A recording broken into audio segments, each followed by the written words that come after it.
Welcome to the podcast, everyone. Today, we're diving deep into a timeless gem of wisdom and life philosophy, a book that has inspired millions across the world to pause, reflect, and reconnect with their purpose. We're talking about Ikigai, the Japanese secret to a long and happy life, by Héctor García and Francesc Miralles. This book takes us to the heart of Japan, particularly to the small village of Ojimi in Okinawa, which is famously known for having the highest concentration of centenarians in the world. The authors set out to explore why the people there live such long, happy, and meaningful lives. And what they discovered isn't a magic pill or a complicated formula, but a simple, beautiful philosophy called Ikigai. So, what is Ikigai? Ikigai is a Japanese word that loosely translates to a reason for being or a reason to wake up in the morning. It's the intersection of four elements. 1. What you love. 2. What you're good at. 3. What the world needs. 4. What you can be paid for. Where all these things meet, that's your Ikigai. It's not just a career or a hobby.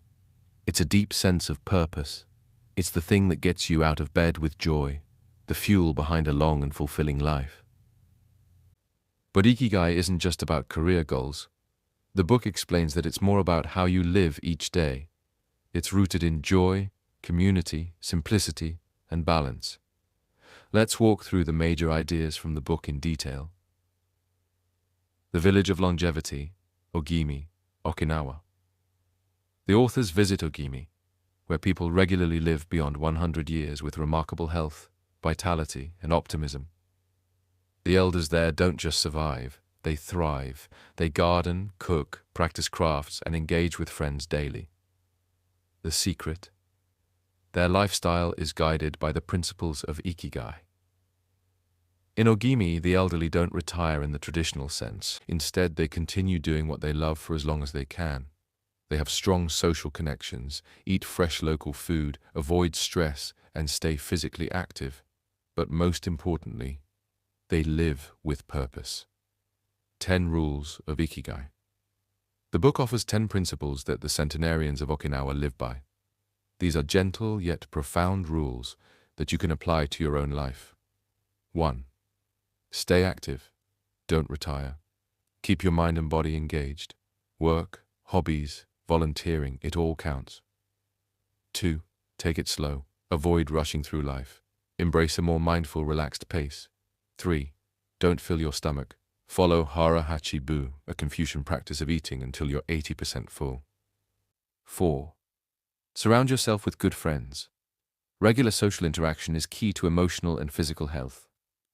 5. Get in shape for your next birthday. Daily movement, no matter how gentle, keeps the body young. 6. Smile. A cheerful attitude and positive mindset can add years to your life. 7. Reconnect with nature. Time spent in nature reduces stress and improves overall well-being. 8. Give thanks. Practice gratitude daily for your health, family, food, and everything. 9. Live in the moment. Don't dwell on the past or worry about the future. Be present. 10. Follow your Ikigai. Let your purpose guide your actions and decisions every day. Finding your own Ikigai. The book guides you through a process of self-discovery to find your Ikigai. It involves deep introspection and asking questions like, what makes you lose track of time? What are you naturally good at? What do people thank you for? What problems are you passionate about solving? Ikigai isn't found overnight. It requires patience, reflection, and experimentation. But once you identify it, it becomes the compass that guides your life. The key message? You don't need to change the world. You just need to find your small corner of joy and contribution and commit to it with love and consistency. The role of flow. Another powerful concept in the book is flow, that state of complete immersion in an activity where you forget time and feel deeply connected to the task. Think of a painter lost in their canvas, or a gardener tending to flowers with focus and joy. The authors explain that regularly entering a flow state brings happiness and meaning. People who have Ikigai often experience flow daily. That's because they do work that matters to them, work that aligns with their passions and values.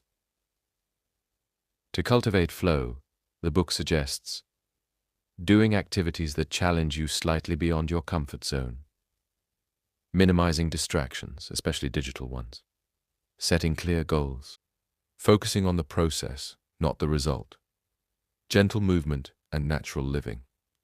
The Okinawans don't go to the gym. Instead, they live active lives by gardening, walking, dancing, and cleaning. They rarely sit for long periods and don't use furniture that encourages passivity. The takeaway: movement should be a natural part of your day, not a chore. Even simple acts like stretching, taking the stairs, or walking in the park can make a big difference. They also eat mindfully: fresh vegetables, tofu, miso, seaweed, and fish. They avoid processed food and sugar, and they eat from small plates, respecting the rule of hara hachibu. Resilience and anti-fragility. Ikigai also involves mental strength. The book discusses resilience, especially through the lens of the Japanese concept of wabi-sabi, the beauty of imperfection and transience. The elders of Okinawa have seen wars, poverty, and hardship, yet they maintain optimism, adaptability, and emotional flexibility. They view setbacks as part of life, not as signs of failure. Another concept introduced is anti-fragility, not just surviving difficulty, but growing stronger from it. The people of Ojimi embrace change, find meaning in suffering, and keep moving forward. The power of small joys. While Western cultures often chase big achievements, Ikigai teaches us to value the little things.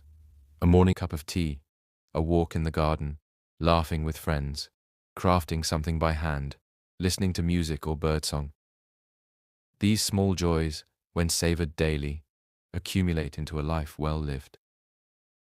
Final thoughts: living a life worth waking up to.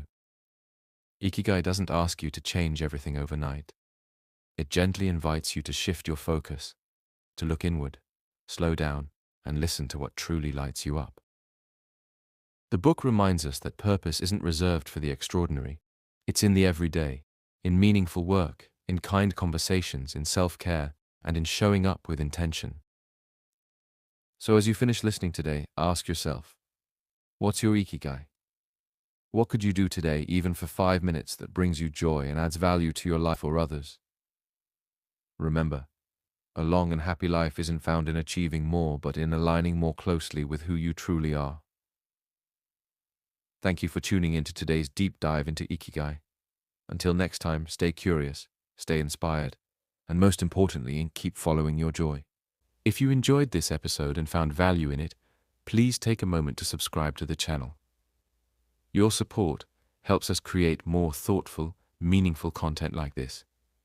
And if you think someone else could benefit from this message, feel free to share it with them too. Thanks again for listening, and see you in the next one.